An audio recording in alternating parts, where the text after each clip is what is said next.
Bangka Belitung tuh punya keragaman yang sangat unik, terutama dari cara masyarakat dalam berkomunikasi antar sesama. Dan dalam berkomunikasi antar sesama tuh kadang bingung malah ngebedain mana yang berantem, mana yang tengah begagit.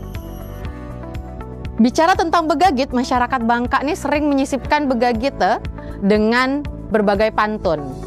Nah, kali ini kami akan mengundang beberapa tokoh yang terkenal dengan kegiatannya dalam berpantun, yang mana kami akan ngajak mereka berdua untuk berdiskusi bersama.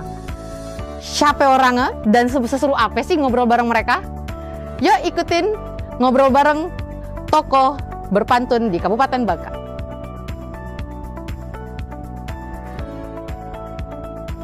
Sembah salam jari 10 anak gadis memakai selendang. Waalaikumsalam warahmatullahi wabarakatuh. Maksud apa kami diundang? Maksudnya nih kami nak ngajak ngobrol sih Pak sebenarnya. Jadi tidak ngomong surang gitu kan, kalau langsung ngomong kayak tokoh lebih afdol gitu. Nah, assalamualaikum juga untuk Pak Ahmad Nazwari. Waalaikumsalam warahmatullahi wabarakatuh. Besarlah tinggi pohonku ini, mari dipetik menggunakan satang. Terima kasihlah diundang di sini. Apa maksud kami yang datang? Nah, kalau misalnya kami nanya ke Pak Nazwari, Pak Bogel, nama panggung. Nah, kalau Pak Bogel sendiri sebenarnya dari kapan sih suka berpantun tuh Pak? Kalau ditanya suka berpantun, sebenarnya kami memang dari kecil. Dari kecil kami lah diajarkan berpantun. Kebetulan nek kami itu adalah salah satu pelaku dari kesenian kita, Dul Muluk. Nah, Dul Muluk ini kan artinya setiap kali dialognya itu menggunakan pantun. Jadi kami walaupun sering melihat di situ, artinya kami belajar juga. Artinya sudah diajarkan oleh nek kami cara berpantun. Jadi kami dari kecil lah, kalau dikatakan dari SD lah mulailah mencintai pantun, mulai belajar pantun dari SD. Nah, lebih jauh lagi kita mengenal dua tokoh yang lagi undang nih. Yuk kita bareng-bareng saksikan video cuplikan tentang dua tokoh hebat. Bismillah itu mula dikata, inilah syair suatu cerita, suratan kopi sangatlah lata,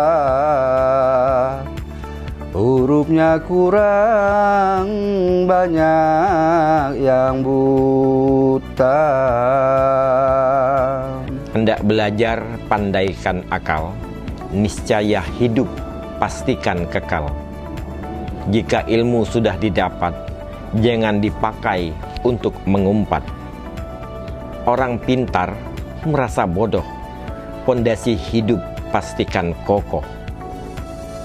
Kalau tidak merasa iri, pasti pula akan sudi memberi. Banyak kurang budi pekerti, banyak juga sadarkan diri.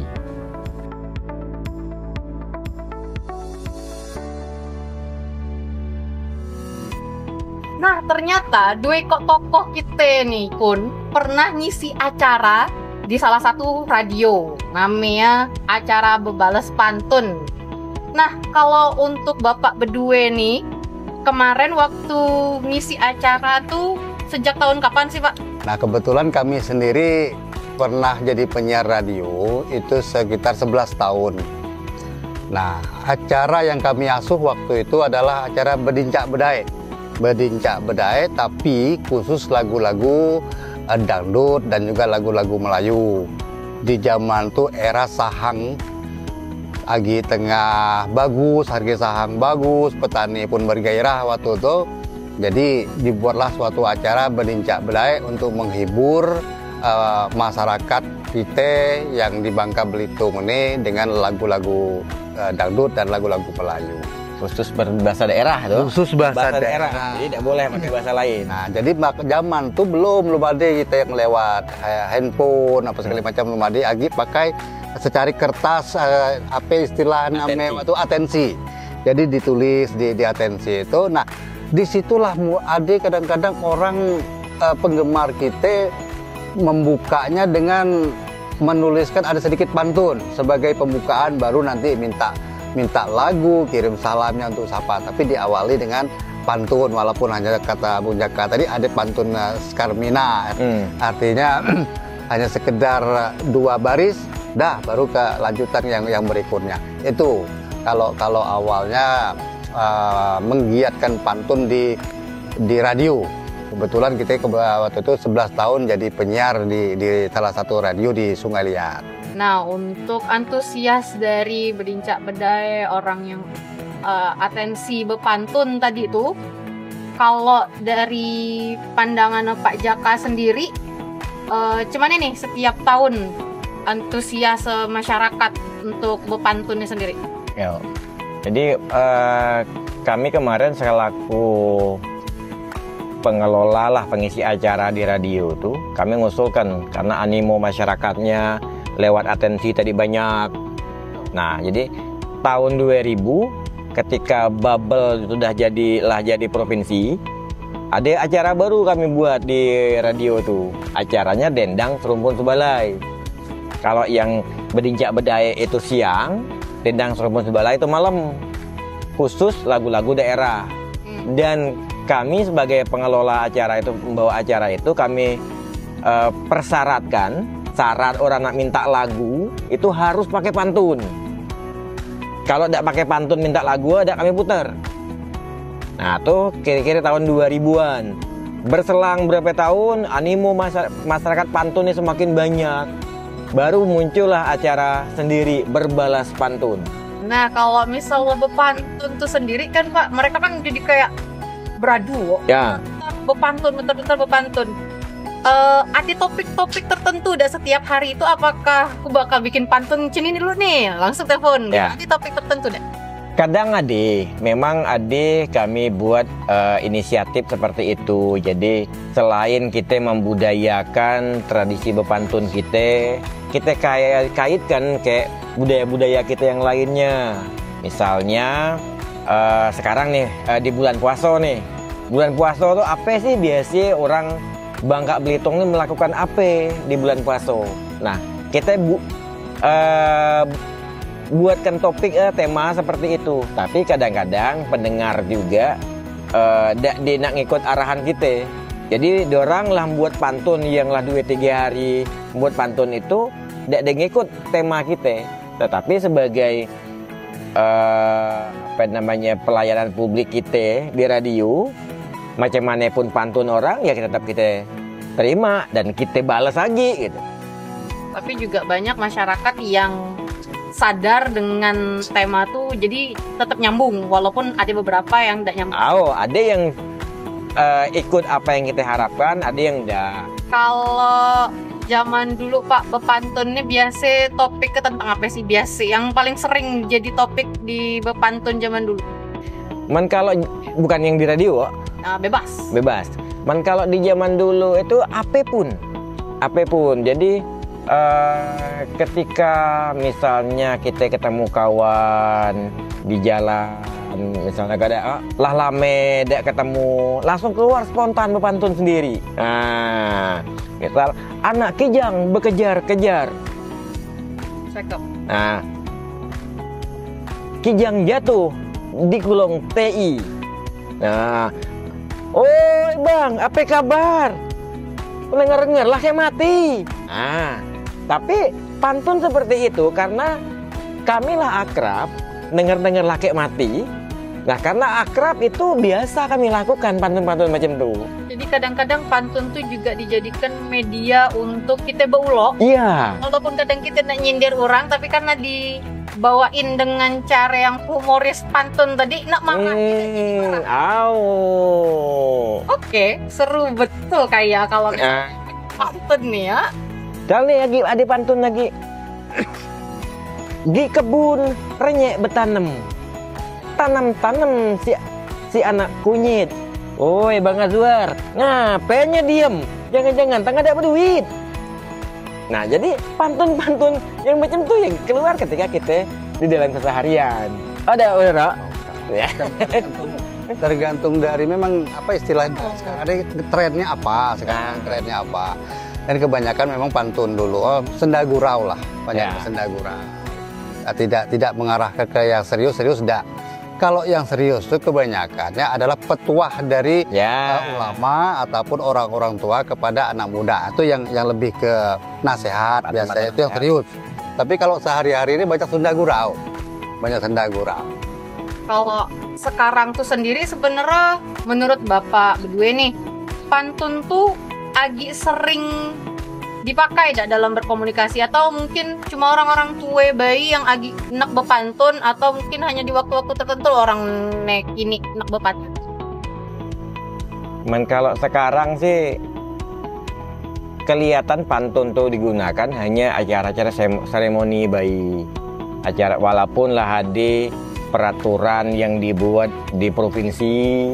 Jadi setiap OPD ketika memberi sambutan ada acara harus berpantun, tapi itu kelihatannya hanya sebatas seremonial bayi.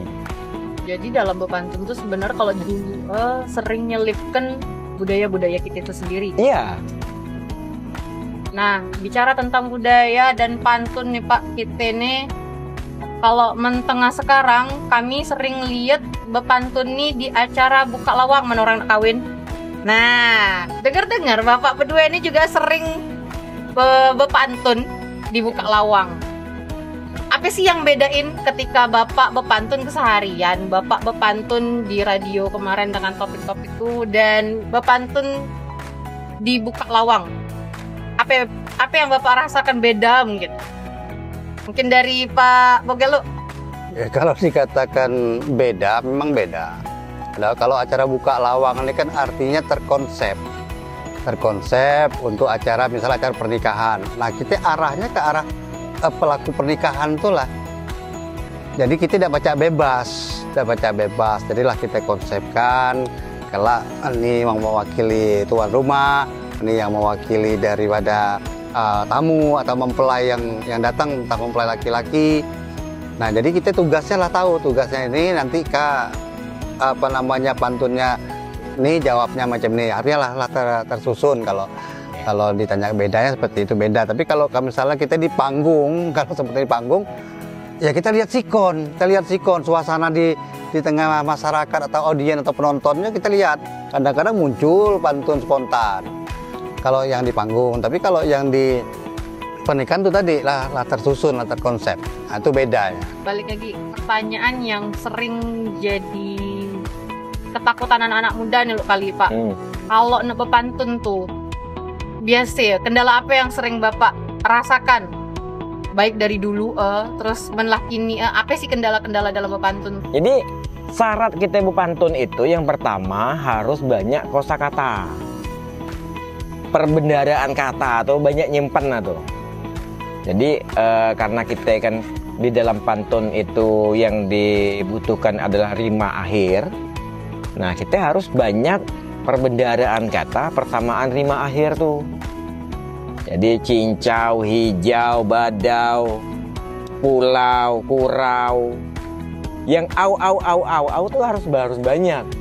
Nah itu harus kita mulai dari kebiasaan. Kalau tidak dibiasa agak sulit. Nah itu yang jadi kendala ketika anak-anak mulai berpantun, kepengen berpantun tapi karena perbendaraan kata tentang rima akhir, persamaan rima akhir itu kurang, jadi mereka merasa sulit. Kita berpantun ini mut-mutan. Ketika dia lancar sampai pagi tidak berhenti. Tapi kalau ketika dia ngeblank, ngilang tek, apa ya anak ngomong? Pernah paling sering terjadi seperti itu. Jadi kalau berpantun itu kan ada istilah orang tua tuh ala bisa karena biasa. Jadi kalau dia tidak membiasakan diri, sulit untuk pantun spontan. Nah seperti dia harus paham dengan rima akhirnya tadi kan, dia harus terbiasa artinya ngolah-ngolah kata-kata yang dipakai untuk berpantun tadi. Kemudian anak muda sekarang kelemahannya atau kesulitan berpantun, dia tidak tahu mana sampiran, mana isi. Nah, itu yang masih bingung kadang-kadang. Makanya kita sering melihat pantun mereka masih pantunnya, yang penting berpantun lah. Tidak tahu makna berpantun ataupun kaidah-kaidah pantun itu orang belum paham karena tidak bisa membedakan mana sampiran, mana isi tadi. Jadi kembali untuk bisa berpantun atau pacak berpantun silane, ya biasakanlah, harus dibiasakanlah. Jangan takut salah, jangan takut salah. Yang penting biasakan dulu berpantun, itu yang penting. Untuk ngalahkan anak muda, ini tergantung yang ngulon. Nah, yang ngulon ini apa? Yang orang yang lebih tua, artinya orang tua yang ngulon anak muda. Oh, ini loh cara berpantunnya.